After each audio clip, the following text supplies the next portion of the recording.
Si Saiho ay nagulat nang makita na si Koren ang nasa harap niya. Tinanong siya nito kung bakit siya naroon. Nagduda si Koren kung nawala ang alaala ni Saiho mula noon. Ngumiti siya at iniisip sa kanyang isipan na maganda yon. Sinabihan niya ito na puputulin niya ang kanyang kamay kung hawak niya ang espada ng ganoon. Nalito si Saiho at nagtanong ng, ano? Bigla, parang si Koren ay tatamaan siya. Ngunit sa halip, itinapon ni Koren ang buhangin sa kanyang mga mata. Nag-groan si Saiho at nagtakip ng kanyang mukha habang inuusig siya. Kanyang iwinasiwas ng random ang kanyang espada habang sinisigaw na mamatay siya. Alam ni Koren na maaaring magulo si Saiho sa espada, ngunit tiyak na mabilis ito. Inamin niyang mas magaling si Saiho sa kanya sa pisikal. Na-realize niyang wala siyang ibang pagpipilian kundi itulak ang kanyang sarili. Sinubukan niyang hiwain ito gamit ang ngipin na kinuha niya mula sa werewolf, ngunit na-invade ni Saiho ito ng 1 pulgada. Sa kanyang iniisip niya, tama nga. Ang ideya ng pagtulak nito sa iyong leeg ay amoy kamatayan.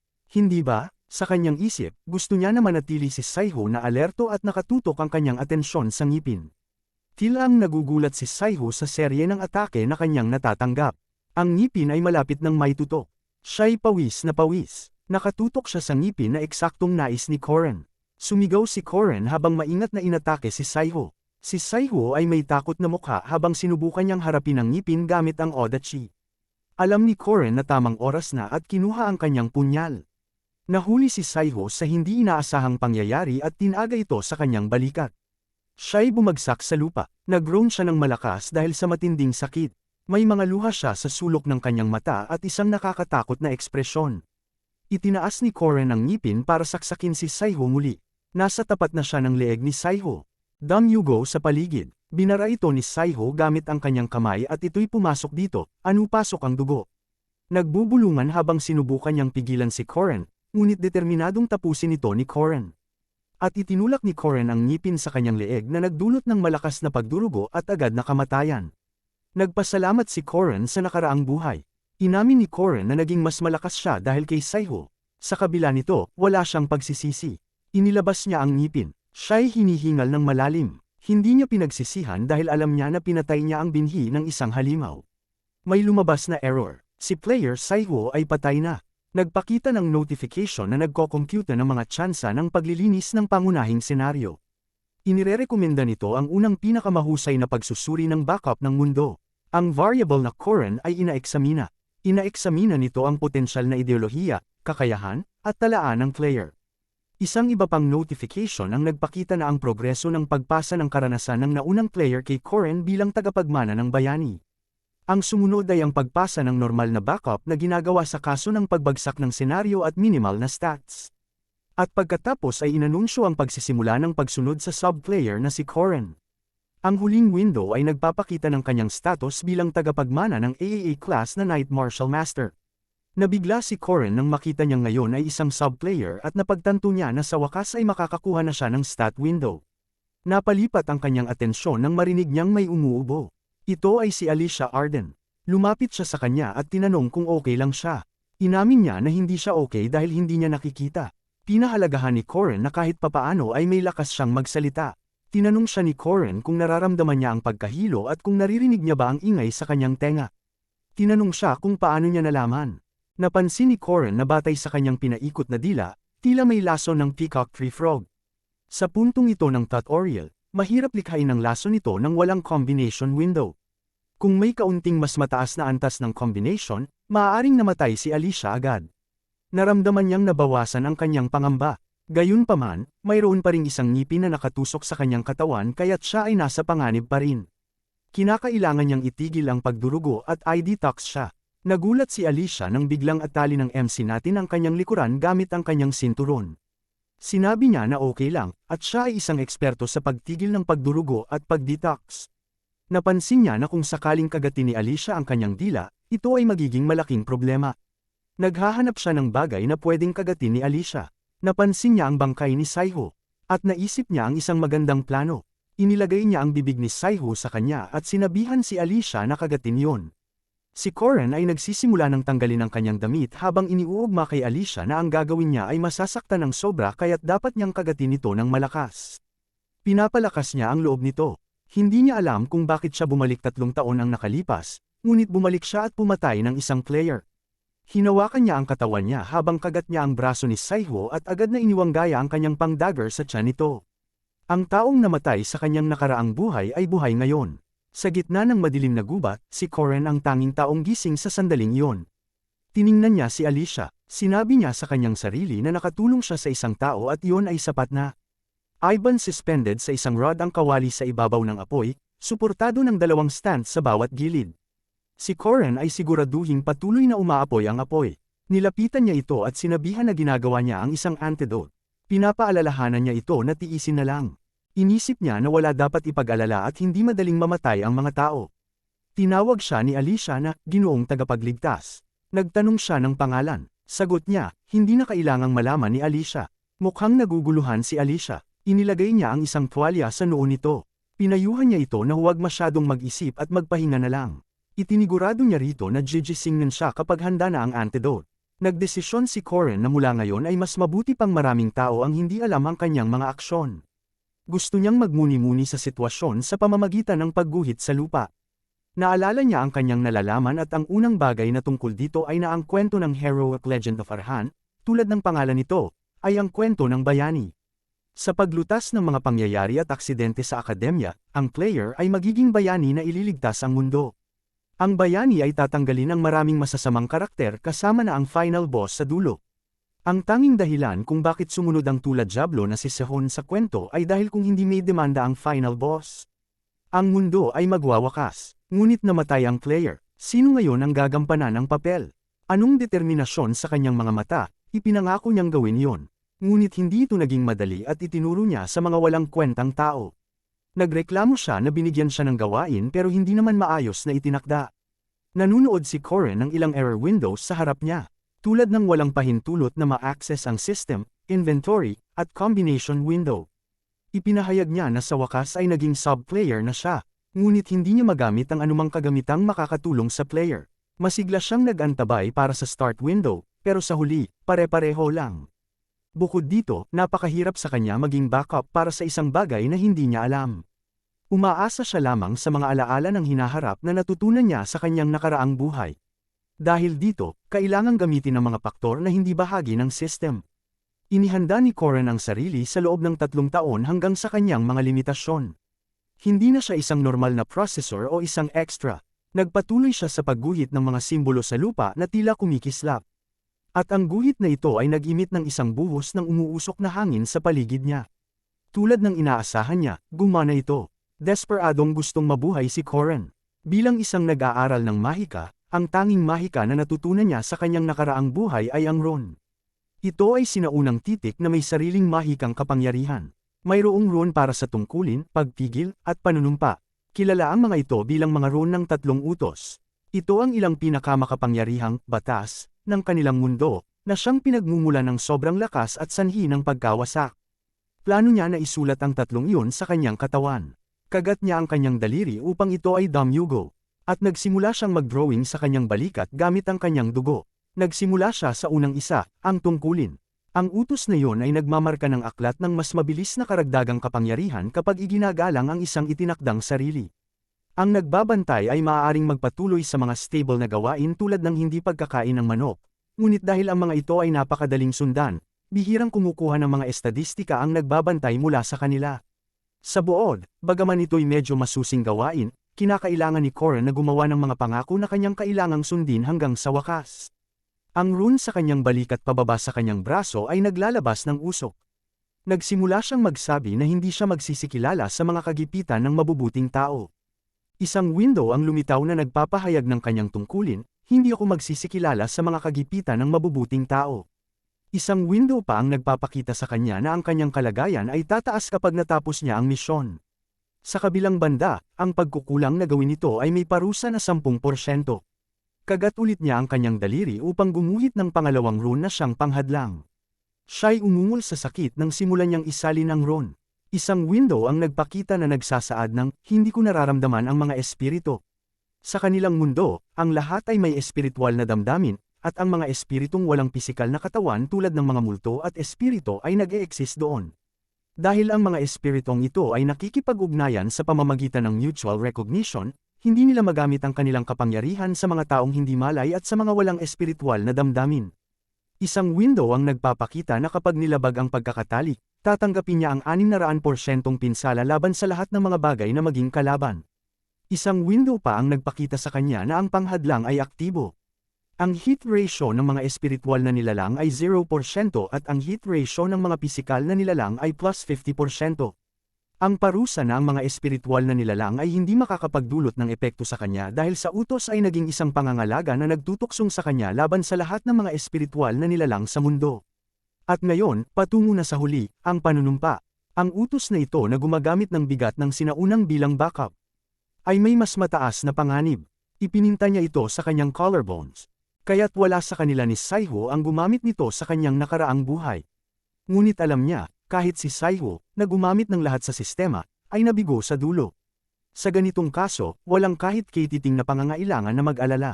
Pinili niya ang panunumpa na may pinakamabigat na bigat. Sa isang excited na ekspresyon, ipinahayag niya na ililigtas niya ang mundo.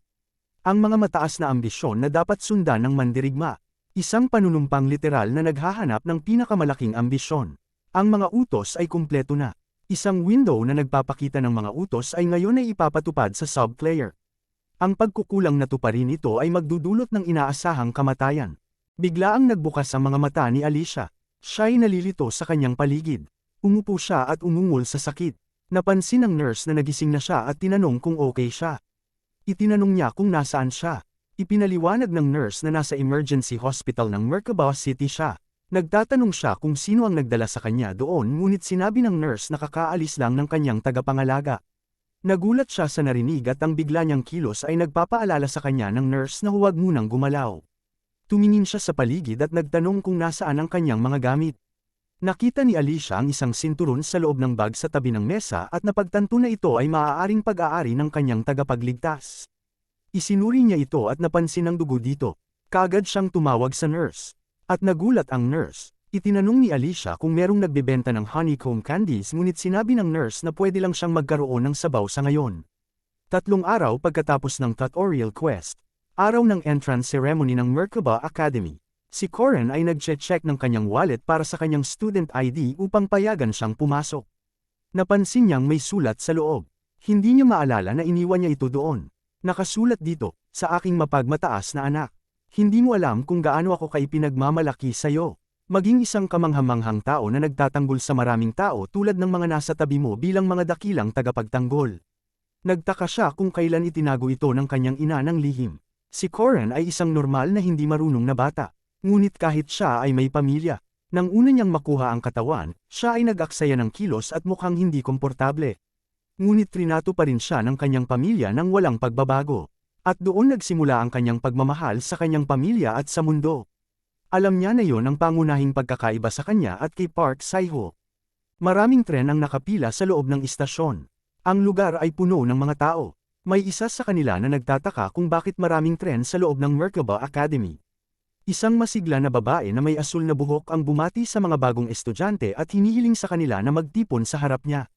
Itinanong niya kay Corin kung bagong estudyante rin ba siya. Nagpakilala siya. Binanggit ng babae kung gaano siya kataas at nagmulat na marahil ay madalas siyang kumakain.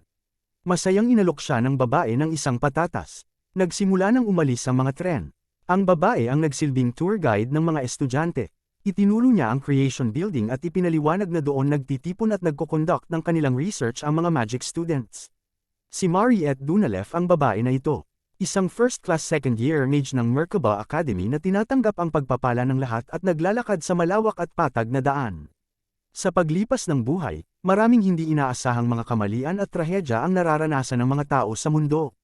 At may mga pagkalaliman ng pag-aasam na dapat mangyari kay Mariette Dunalef sa hinaharap. Siya ang huling boss ng unang aktong palabas. Si Mariette Dunalef ay nag-instruktura na kumuha ng isang patatas at isang kamote bawat isa sa mga estudyante pagbaba sa tren. Nang lahat ay nakalabas na, nagpaalam siya at nagbigay ng swerte sa kanila. Nakarating sila sa isang malawak na hall na may mga estudyante sa iba't ibang lugar. Napansin ni Corin ang isang pattern sa kisame. Naintindihan niya na nagsimula na ang space expansion magic. Bigla, naging lubos na madilim at nag-umpisa ang pagkakagulo ng mga estudyante. Biglang may lumabas na malakas na boses na nagulat sa lahat. Sinabihan sila na huwag mabahala. Hindi niya maunawaan kung bakit nabibigla ang mga bagong kadete ng academy sa isang maliit na bagay. Lahat ay takot na pina-float sa hangin sa isang lubos na madilim na lugar. Nanatili si Corin na kalmado. Nakilala niya ang boses na galing kay Old Man Heyman. Napansin ni Corin na palagi itong pareho, parang isang bootcamp. Ang populasyon ng kanilang mundo ay may kasaysayan ng laban-laban sa masasamang tribo. Ang pinaka-epektibong sandata laban sa masamang tribo ay ang mga superhuman na kayang gumamit ng aura at mana. At ang lugar na nagbuo ng mga superhuman na iyon ay ang Guardian Academy, ang Merkaba. Ang silweta ng isang lalaki ay nagsabi ng hello. Ang lalaking ito ay may afro hairstyle, may suot na shades, may lip piercing, at may silver chain necklace. Nakasuot siya ng gray suit na may puting shirt. Nagpakilala siya bilang si Professor Fairmac Damon, isang guro sa Night Faculty at ang taong nangunguna sa pag-welcome ceremony para sa mga bagong estudyante ng taon na iyon. Ngumisi si Corin nang makita siya at sa kanyang isipan, naisip na matagal na siyang hindi nakakita sa kanya. Inipurmahan sila ni Fairmac Damon na dapat lahat sila ay maging isang knight o isang mage. At pagpasok pa lang, dapat ay may sertipiko nang ibinigay sa kanila.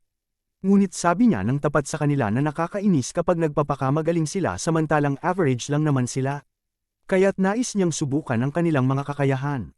Isang window screen ang lumitaw sa harap ng mga estudyante. Ipinalabas ni Corin ang kanyang stat window na nagpapakita na ang kanyang aura rank ay 608 na itinuturing na mababa. Samantalang ang kanyang mana rank ay 120 na napakababa, mga kakayahan ay 0, at ang kanyang overall rank ay 6 na pwesto na napakababa. Mukhang hindi nagustuhan ni Corin ang kanyang nakita, at naisip niya na nakakadiri ang kanyang pisikal na estado. Ipinaliwanag ni Professor Fairmac Damon sa kanila na ang kanilang nakikita ay ang kanilang overall rank. Hinihiling niya sa kanilang tumayo sa harap ng numero na malinaw na tumutukoy sa kanilang numero. Sumunod si Corin sa pwesto ng numero 6. Napansin niyang may limitadong 400 na tao at nagsimulang mag-isip na baka nasa dulo siya ng 1%. Sa sandaling yon, nagbigay ng swerte si Professor Fairmac Damon sa kanilang lahat sa laban. At ang mga estudyante ay kumislap ng maliwanag na parang sila'y ina-teleport sa ibang lugar. Mayroong nagmamasid sa 5 estudyante sa pamamagitan ng isang screen. Binanggit nila kung gaano karaming mga di pagaanong kilalang talento ang mga estudyanteng ito ngayong taon.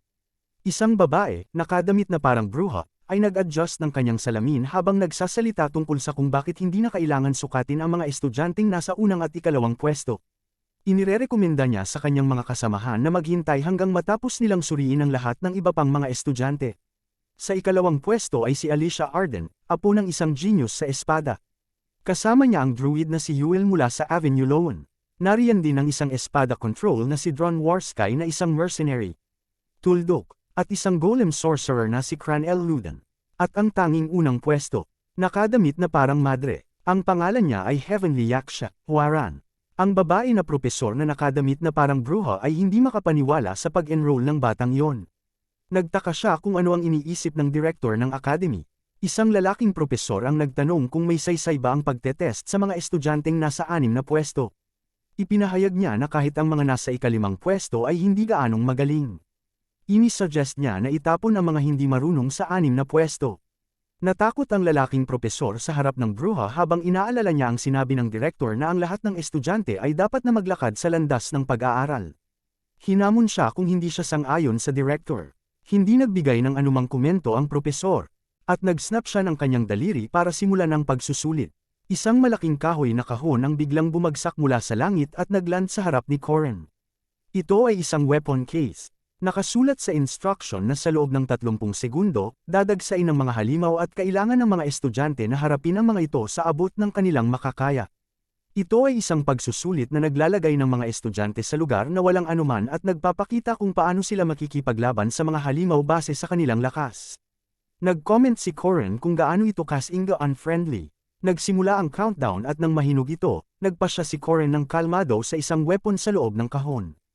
Ang karamihan sa mga estudyante sa ika-5 at 6 na pwesto ay malamang na hindi man lamang mag-isip at kukuha na lamang ng anuman. At malamang, ito ay isang espada. Ganun din ang ginawa ni Corin sa kanyang huling pagsusulit. Habang papalapit na ang countdown sa wakas, nag-umpisa ng lumitaw ang mga halimaw. Ang unang mga halimaw ay mga maikling asong may gradong ika-5 pwesto. Inilahad ni Corin na kadalasang astig ang mga espada, pero alam niya ang kasabihan na kailangan ng 100 araw para gamitin ang isang sibat. 1,000 araw para sa isang talam, at 10,000 araw para sa isang espada. Ang countdown ay bumagsak sa isa, at buong lakas niyang inihagis ang kanyang weapon. At ang kanyang pinili ay isang sibat. Ang kanyang weapon ay tumama sa isang halimaw at agad itong nawala. Ang halimaw na nasa tabi nito ay may nakakatawang ekspresyon dahil sa gulat. May kasunod na nagbitiw ng kasinungalingan na pabibo siyang naging palabas. Ang mga halimaw ay dumating sa kanya, ngunit naulila sila ng biglang pagbagsak ng sibat sa kanilang mukha. At sa isang iglap, sila'y natalo. Ngumisi si Corran sa kanila sabay sabing masyado siyang may karanasan sa pagpatay sa katulad nila.